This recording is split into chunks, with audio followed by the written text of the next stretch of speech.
So within the past week, we've had the signature coin auction through Heritage, which I've highlighted a few of the notable sales on there. Plus, we've also had a bevy of various eBay sales that, raised some eyebrows because of, what they are, how much they sold for, the uniqueness of the item, even though it's a semi-modern coin.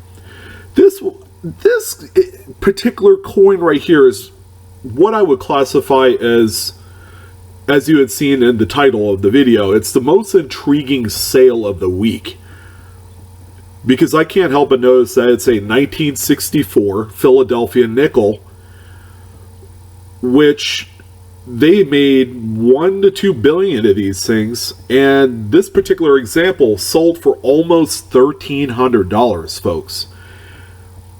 So going back to the age-old adage, okay, it really doesn't matter how many of these things were made. Obviously, they made few billion. The one big key to all of this is they made a whole bunch of them. They went through a few dies. The quality wasn't up to par. Therefore, some of the finest specimens of the coin are rarer than hen's teeth. So in the case of this 1964 Jefferson nickel, we have a coin that graded out at PCGS mid-state 66. However, here's what makes it pretty gosh darn rare. It also got the full step designation. Full step being the steps on Monticello on the reverse of the coin is so sharp that you have 5 or 6 defined lines that separate each step. It's easiest to take a look at the steps of the Jefferson nickel with the use of maybe like an 8 or 10 power magnifier. As long as there's no major hits, there's no weakness anywhere, and you have full complete steps going all the way across, then you're going to have a pretty good chance of getting that full steps moniker on this coin. Now, 10 were graded in a 66 all time. 2 finer. I would suspect they're probably a 66 plus. But nonetheless, this is a pretty tough coin to find with those full steps on Thomas Jefferson's birthplace on the reverse of the nickel.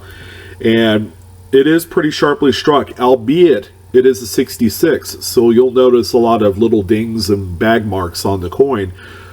Most notable on the obverse, where you have Thomas Jefferson's profile, you'll see a bunch of little nicks that would keep the grade somewhat where it's at. I think it should have graded as 65. The grading company was a little bit lenient in giving this one all the goodies.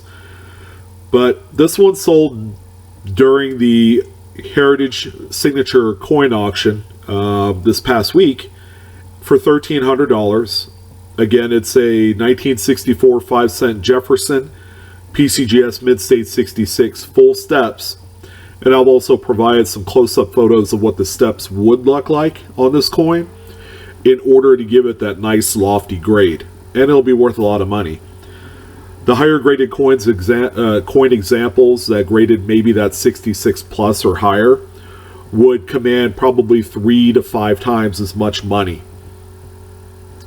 So if you guys are going through mint sets and that sort of thing, rolls of 64s, because you can get them cheap, be on the lookout for these sharp stepped nickels. They're bound to surprise you because you're going to make some money off of them. Now, if you do find one, send it off to PCGS or NGC. It really doesn't matter who you get it graded with. Of course, PCGS will net you a few more extra dollars in the end.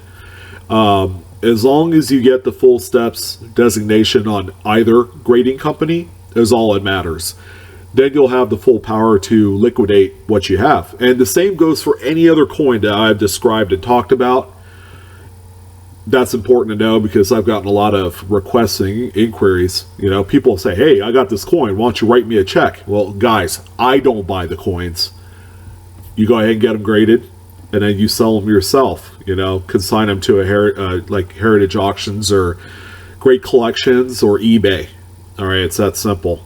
It can be simple because I do it. I currently do it, and I have fun doing it.